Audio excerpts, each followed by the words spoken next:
Right behind me, you can see a sign for a nonprofit organization called Reading and Beyond. It's located right here at the Musquela Center. You can see that sign too, which is also the community library. You see right here. There's also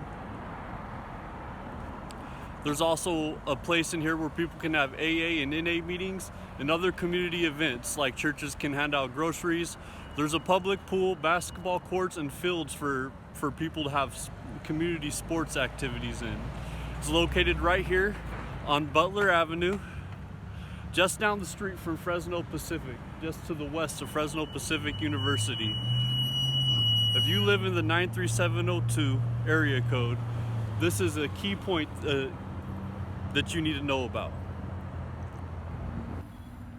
I'm standing right now in front of the Department of Social Services main building for the Southeast Fresno campus. This is the main building right here, but mind you, this is a campus. This is a huge collection of buildings that once used to be Valley Children's Hospital, that whenever they moved was converted into the Department of Social Services. They have Department of Social Services, behavioral health, everything from CalWorks, any type of public aid that you may possibly need, and you live here in this area, you can find it probably, most likely, on this campus. Behind me, you can see some more of the Department of Social Services campus. There's a lot of things from youth programs, foster systems. There's even a building right back here, downstairs, a small office, where if you're on CalWorks and you're a single parent, you can actually apply there, and they will find a way to pay for your child care through grants that they get from federal and state government. And they can either pay a relative to do it, or they can pay a child care facility that they recommend to you. Either way, in order to offset the cost of being a working single parent. I'm kneeling here right now in front of the mouth of the entrance to the old historical Huntington Boulevard. This is on the western part of the 93702 area code. And as you can see, it is protected as a historical area, so they will never be able to tear this street down and turn it into other stuff. It's a really big open street. It's proof that life here in Southeast Fresno has not always been, and not only is, for the poor or oppressed people. In fact, in the early developmental years, that was loud. The early developmental years of Fresno as a city, this used to be the happening neighborhood to live in. This is the place where if you were Jefferson, you were trying to move on up to, so to speak.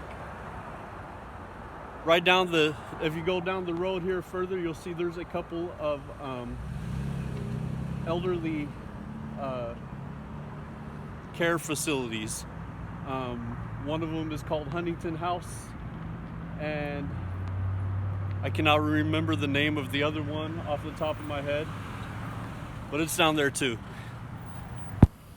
I'm here on Huntington Boulevard. As you can see, a lot of the housing here, really nice. Most of these homes are actual historical buildings that people live in. So they're not allowed to tear them down, but they are allowed to build on them and make them nice.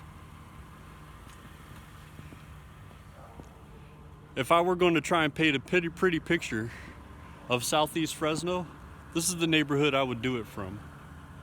Unfortunately, that's not the case. This is just a small pocket of the neighborhood. Right across from me, you can see a woman come out of Boss Food and Liquor, a liquor store that takes EBT. Not a good place to get groceries. I'm right here across from Witchell Elementary School. Behind me, you can see buildings. These are homes. Unfortunately, this is the more accurate depiction of how people live in this part of Southeast Fresno. Behind me you can see a local favorite, Tacos Tijuana.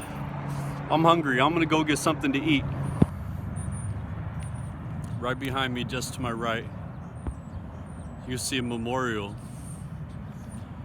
for a young girl murdered right in the prime of her life, right here around the corner from Tacos Tijuana. A sad consequence of the crime in this neighborhood. Behind me, this is Ace, payday loans and check cash place. One of the dozens of predatory financial practices that preys on the impoverished people of this community.